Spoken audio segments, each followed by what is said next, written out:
Olá, boa tarde. Sejam bem-vindos a mais uma edição de Mercado e Companhia. Vamos aos destaques a partir de agora.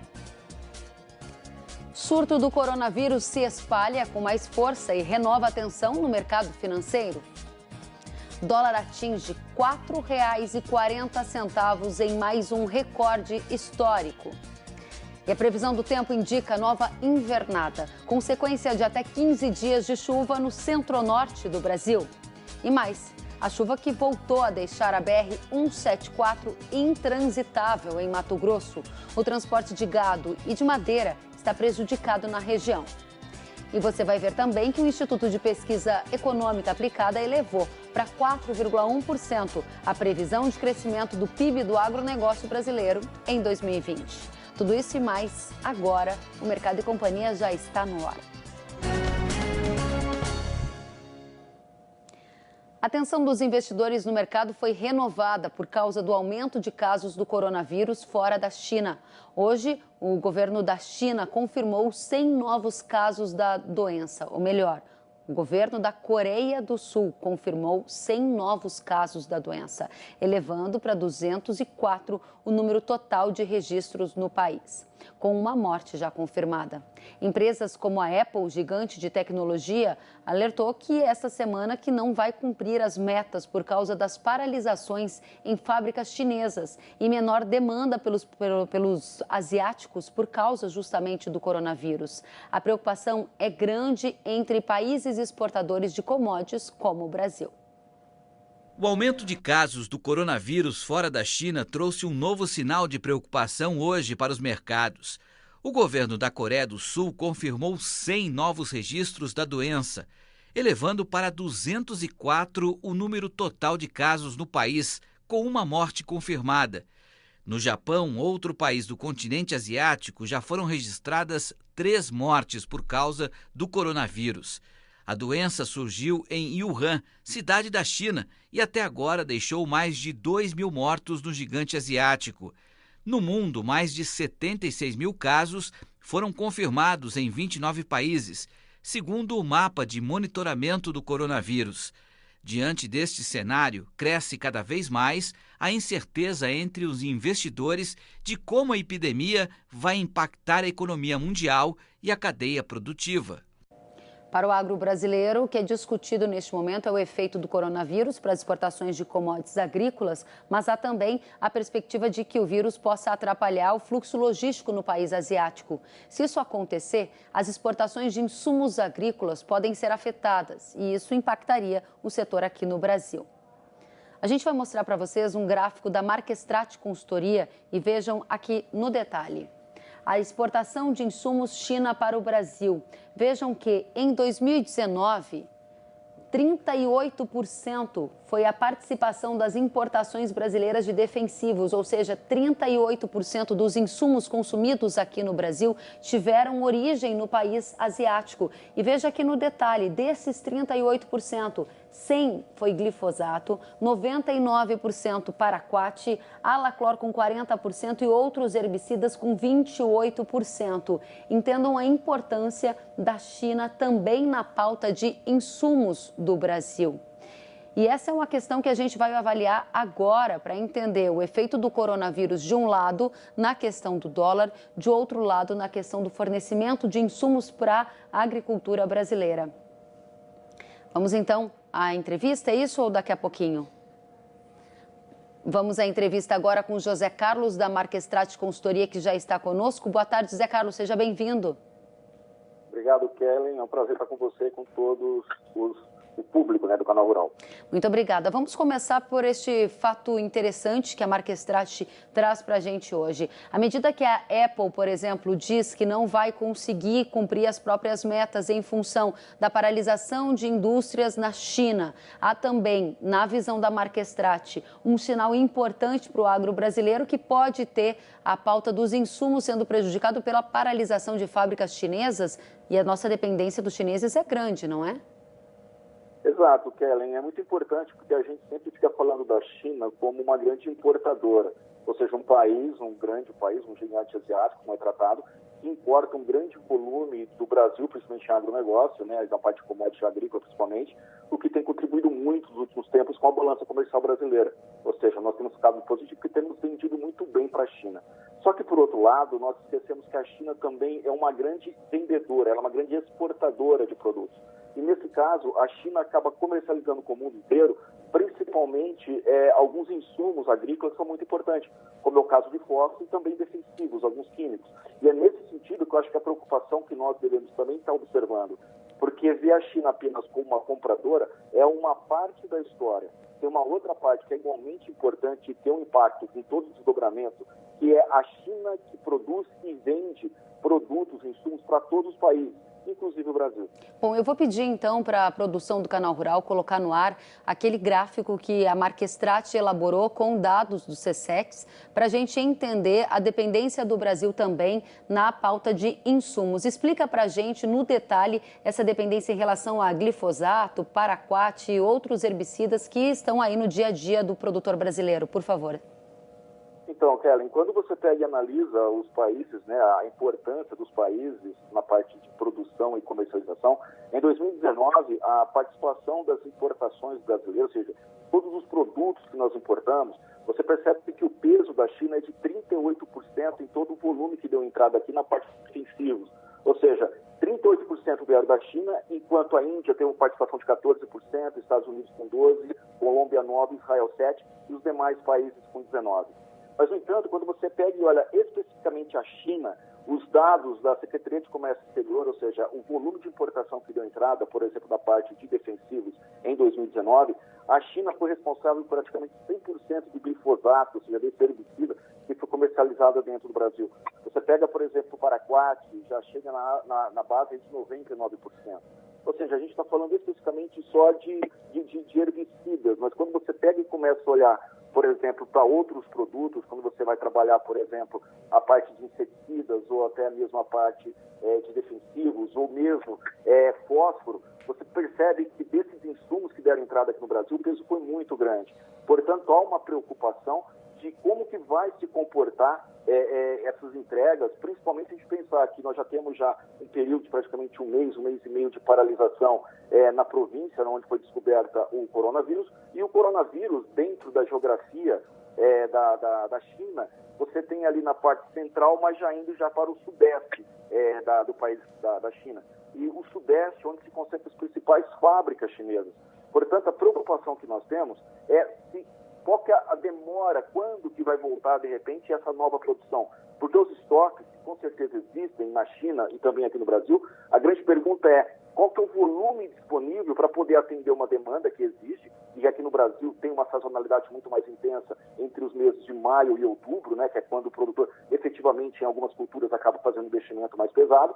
E você tem também aí uma outra situação que acaba pesando de maneira muito forte, que qual que é o tempo que, a partir do processo de retomada dessa produção da China, você tem todo um processo de embaraço e transporte para os vários países que são dependentes dela, inclusive o Brasil. Agora, o produtor em casa está assistindo e pensando de que forma isso me impacta neste cenário de dólar a 4,40, preocupação no mercado financeiro com o surto do coronavírus em outras regiões fora da China, e você mostrando para o país inteiro, o país do agro, como a China também é relevante no setor de insumos para o agro brasileiro. Qual é o recado principal que a gente tem que entender? Então, Kelly, nós temos uma situação que é a seguinte: por que o dólar está subindo? Geralmente os investidores, ou a gente pega essas empresas, elas alocam recursos em ativos que são de maior segurança. E nesse caso você tem o ouro como um ativo importante de investimento, e o segundo você tem o dólar. Por isso que o dólar tem tido essa valorização expressiva, e em contrapartida, países com moeda como o nosso, aqui o real, tem tido essa desvalorização, porque em termos de segurança, o mercado como um todo começa a ficar preocupado com a desaceleração da economia mundial. E a própria desaceleração da economia vai impactar diretamente o próprio resultado da balança comercial do Brasil, a depender o tempo em que a China vai demorar, digamos, para retomar todo o processo, dada essa paralisação que acontece nesse instante. O fato é que quando o produtor começa a enxergar esse valor de dólar a 4,40, com possibilidade até de chegar a quase 50, segundo alguns analistas, o fato é que a gente tem uma vantagem quando você pensa assim para quem está vendendo, para quem está exportando. Mas, em contrapartida, nós temos que considerar que muitos insumos são importados. Portanto, esses insumos, se colocado no novo preço, na nova taxa de câmbio, o produtor vai estar pagando muito mais caro. E aqui, Kellen, tem uma observação que é muito importante. Uma das observações que a gente tem feito para os produtores é conhecerem o custo de produção deles e tentar travar, pelo menos, a parte do custo de produção, fazer o hedge, travar esses valores, até porque, considerando que, se a gente pensar entre a safra 2019 e agora 2020, em 2019 ele acabou comprando, digamos, um valor muito menor alguns insumos, portanto, agora essa taxa de dólar alto valoriza ele para vender, então ele vai ter uma margem mais, digamos, interessante. Mas, em contrapartida, vamos pensar o inverso, ele vai estar comprando agora na safra 2020 um insumo mais caro se a gente considerar possibilidade de repente, demora no abastecimento e, segundo, o próprio custo da moeda, que é o dólar, que vai estar mais caro. E aí, no próximo ano, qual que vai ser o preço do produto dele que ele vai comercializar? Portanto, para não ficar mercê do mercado, para não ficar exposto a essa oscilação, a orientação é que ele trave pelo menos o custo de produção dele e de maneira que ele tenha, digamos, um saldo para que ele possa fazer, digamos, as intercorrências de mercado, aproveitando os melhores momentos de venda. Mas agora o custo está muito alto, não está? Porque esse é o desafio que você apresenta para a gente. Hoje, para fazer renda com a commodity, está melhor, porque o dólar está a 4,40 e ninguém comprou insumo para formar custo na safra 19 e 20 a 4,40. Ou seja, tem uma gordura aí que pode ser adicionada à rentabilidade do produtor. No entanto, para a safra 20 e 21, formar custo com dólar de 4,40, que me parece algo atípico, talvez seja uma situação um pouco preocupante, não? Bastante preocupante, Kellen, tanto que o que você percebe da parte da indústria é que eles estão falando exatamente do produtor, mostrando que o fato de eles terem alguns produtos em estoque ainda com dólar antigo é um momento em que, de repente, o produtor ele pode se beneficiar de uma negociação que, com toda certeza, como está sendo noticiado, a própria incerteza do desdobramento do coronavírus, ou de como que a própria China vai trabalhar com toda essa parte do surto que acontece, e temos uma situação, problema também, que é a disseminação além das fronteiras da China, a preocupação do mundo com a desaceleração vai impactar diretamente a moeda de países. Ótimo, muito obrigada pela presença. A gente perdeu o sinal no finzinho da sua entrevista, mas foi ótimo tê-los conosco. Zé, o pessoal da Marquestrate trazendo um importante recorte sobre este tema. Volte sempre, um grande abraço para você. Vamos então ver essa situação do dólar, né? Todo esse cenário de coronavírus, dependência do Brasil também na pauta de insumos em relação à China e um outro fator aqui, o dólar, que atingiu hoje a máxima histórica de 4,40 durante o pregão, agora 4,37 mais 6, uma queda de 0,31%. Vamos avançar para o índice da Bolsa de Valores de São Paulo? Queda de mais de 1% aos 113.040 pontos. Direto para o mercado agrícola internacional, em que você observa aqui a soja valendo R$ 8,97 um bushel para maio, o milho valendo R$ 13,83 e o trigo valendo R$ 5,66. Algodão a 69 centes e 6, açúcar 15 centes e 12, suco de laranja $1,01 e o café $1,10. Vejam que há uma disparada no preço do café hoje, hein? Avançamos para a Bolsa. Bolsa Brasileira, R$ 47,72 no maio. O café, $131,05 uma saca. Boi gordo, R$ 203,50. E o dólar futuro, 4,38 mais 4. No indicador de preços do CPEA, você observa aqui, negócios a R$ 202,85. A gente tem o café a R$ 486,89, a soja base Paraná R$ 82,72, o milho base Campinas R$ 51,59, algodão a libra peso R$ 2,85 e o açúcar a R$ 80,43. Eu chamo a atenção para esta alta aqui do boi gordo de mais de 5% no indicador CPEA-Exalc. Hoje ainda nós vamos falar sobre preços do boi no mercado brasileiro. O Instituto de Pesquisa Econômica Aplicada revisou para cima a expectativa do crescimento do PIB do agronegócio brasileiro em 2020, passando de 3,7% para 4,1%. Os dados foram divulgados nesta manhã e fazem parte da seção de economia agrícola da Carta de Conjuntura do IPEA. Segundo o levantamento, a agricultura deve crescer 5% neste ano, enquanto a pecuária deve avançar 3,5%. A previsão do tempo indica nova invernada, consequência de até 15 dias de chuva no centro-norte do Brasil. A Desirê Brandi agora sim está comigo e traz os detalhes. Boa tarde, Desirê. Boa tarde, Kellen. Boa tarde também a todos que nos acompanham. Olha, a expectativa é até mais de 15 dias com muita chuva. Vou destacar agora pelo menos essa próxima quinzena, que vai ser de grandes acumulados, especialmente no centro e norte do Brasil. E aí, por causa de tanta chuva e até da temperatura que fica mais baixa, o risco é sim de invernada, principalmente nessa área em amarelo do mapa, pegando aqui boa parte do sudeste do Brasil, incluindo também norte de São Paulo, norte de Mato Grosso do Sul, Goiás, Mato Grosso, parte da região norte do Brasil, ou seja, do Tocantins até o Acre e até mesmo em alguns lugares do interior do Nordeste brasileiro. O problema é que a umidade do solo em muitas destas regiões está bastante elevada,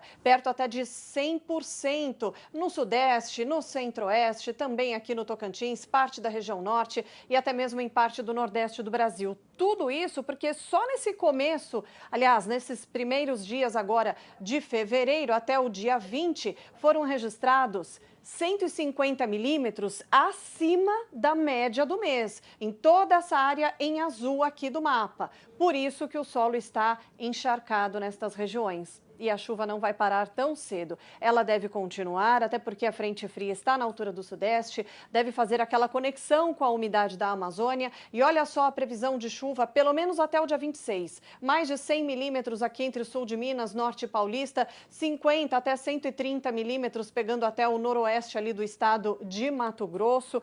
E a temperatura fica mais amena justamente nestas regiões entre o Sudeste e parte do Centro-Oeste, configurando a tal da invernada. Por que a temperatura fica mais baixa? Porque vai chover o tempo todo, vai ter pouca luminosidade, então a temperatura fica mais amena no decorrer desses próximos dias. E como eu disse, não deve parar do dia 27 até o dia 2 de março, continua a concentração de chuva desde a costa do Sudeste até parte da região norte do Brasil e março ainda começando com grandes acumulados de chuva nestas regiões, ou seja, a chuva fica praticamente estacionada nesta faixa entre o Sudeste, o Centro-Oeste e parte da região norte do Brasil. Vamos detalhar um pouco mais a previsão para esses próximos dias e olha só, por exemplo, na região de Rio Verde, em apenas 15 dias vai chover mais de 250 milímetros acumulados. Isso em 15 dias, porque ao longo dos 30 dias estão previstos mais de 430 milímetros de chuva para a região de Rio Verde. É muita chuva, pelo menos até perto do dia 7 do mês de março. Não é só na região de Rio Verde, tem também algumas áreas do Sudeste, por exemplo, a região de Uberlândia também. Mais de 250 milímetros em 15 dias. Só que em 30 dias vai chover 458 milímetros nessa região. A chuva não para, pelo menos até meados do mês de março nestas áreas. Kellen. Preocupante, Desirê. Invernada atrapalha a colheita da soja e também pode afetar o plantio do milho segunda safra, que é relevante nessas regiões que você mostrou. Obrigada pelo seu trabalho, a gente volta a se falar. Até já. Vamos direto ao Mais Milho repercutir essa invernada nas expectativas de plantio da segunda safra. Vamos lá.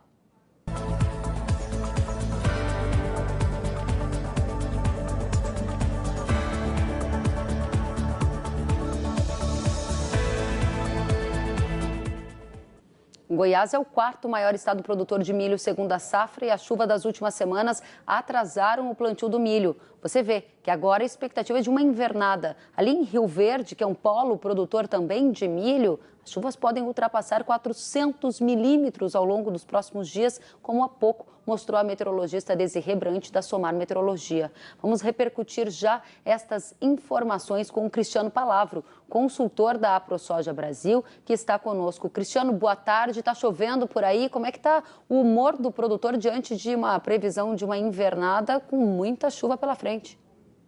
Boa tarde, Kelly. Um prazer falar contigo. Realmente a gente está observando atrasos em alguns locais já significativos aqui no estado. O sudoeste, como vocês mostraram aí, a região de Rio Verde, é uma região prioritária da safrinha aqui no nosso estado. Cerca de 70% de toda a área de safrinha fica concentrada lá em Rio Verde, Jataí, Mineiros. Nessas regiões, principalmente em Rio Verde e Jataí, o atraso ainda não é tão grave. Porém, como vocês mostraram, ainda há muita chuva sendo marcada nos próximos dias e essa situação pode se complicar. Quando a gente vai mais ao extremo sudoeste, mais próximo da região de fronteira com o Mato Grosso, por exemplo, a região de Mineiros, lá a gente tem registrado muita chuva, lá o atraso é mais significativo. Quando a gente vem mais para o centro do estado, aqui na região de Silvânia, a chamada Estrada de Ferro, também temos atrasos significativos, a colheita da soja está atrasada, muitas áreas prontas para serem colhidas e os produtores estão tendo dificuldade. Agora o pessoal está todo pronto para continuar essa colheita e continuar com o plantio, mas as chuvas estão mostrando aí que isso vai ser complicado nos próximos dias. Isso pode fazer com que o produtor reduza a área de intenção de plantio ou longe disso, diante dos preços lá no alto do milho, é importante assumir o risco, torcer para que a produção seja boa e aproveitar as condições do mercado? Olha, Kellen, são pouquíssimos os produtores que têm nos relatado um interesse de diminuição de área. A gente sabe que preços e até essas próprias previsões de longo prazo, que são favoráveis ainda para o estado de Goiás e para o centro-oeste como um todo, dão um incentivo para que ele acabe tomando um pouco mais de risco. Mas é importante que ele não tome um risco excessivo. O zoneamento agrícola aqui para o estado, ele vai até meados aí de 10 de março. Ele ainda pode plantar usando ainda as ferramentas de crédito, de seguro. Mas quanto mais dentro de março esse plantio entrar, maior é o risco. Vai ter que contar aí com a sorte e com as chuvas dos meses de março e abril. E por enquanto são boas, mas a gente não espera uma redução significativa de área em função desses atrasos ainda, né, Kelly? Temos que ver o que vai acontecer daqui para frente. Quão atrasado está o plantio aí na região, na expectativa da AproSoja? Você está falando como consultor da entidade e a gente quer saber esse detalhe aí no estado de Goiás. Bom, Kelly, em relação ao ano passado o atraso é grande, mas lembramos que o ano passado o plantio foi muito rápido em função do plantio da soja, lá em outubro ter sido bastante cedo. Hoje a gente estima que pouco mais da metade da nossa safrinha já está plantada. No ano passado já superávamos quase 80% do cultivo. Então o atraso em relação ao ano passado é significativo, em relação à média ainda não é tão grave. Quanto que essa invernada aí preocupa vocês de fato? Bom, Kelly, a gente não, como eu falei antes, a gente não espera ainda uma redução muito drástica na área plantada. Sim. Nós ainda mantemos a nossa estimativa de um total aí próximo de 1.400.000 hectares, mas esse atraso de plantio pode nos levar a uma redução das produtividades médias, em especial em relação ao ano passado. Hoje a estimativa de produção total aqui do estado fica entre 8,5 e 9 milhões de toneladas para a safrinha, contra um ano passado muito positivo, que a gente produziu mais de 9,5 milhões de toneladas. Como é que está o tempo por aí hoje? O pessoal está conseguindo colher a soja para já fazer o plantio do milho? Diz para a gente. Olha, o tempo está nublado, né? A gente vê que no estado como um todo o tempo é bastante nublado ainda. Essas chuvas variam bastante. A gente tem previsões aí de chuvas entre 30 até 100 milímetros nos próximos 5 dias. Na próxima semana, as chuvas são menos intensas, porém mais generalizadas. Então, esse tempo deve continuar assim, bastante nublado, chuvas ocorrendo diariamente e o produtor tendo que aproveitar qualquer janelinha aí de tempo mais seco para avançar rapidamente com os trabalhos a campo. É verdade. Obrigada pela sua presença, Cristiano Palavro. Obrigada por trazer os detalhes da produção de Goiás para a situação do milho diante da previsão de bastante chuva pela frente. Sentiu falta de algum conteúdo? Acesse canalrural.com.br.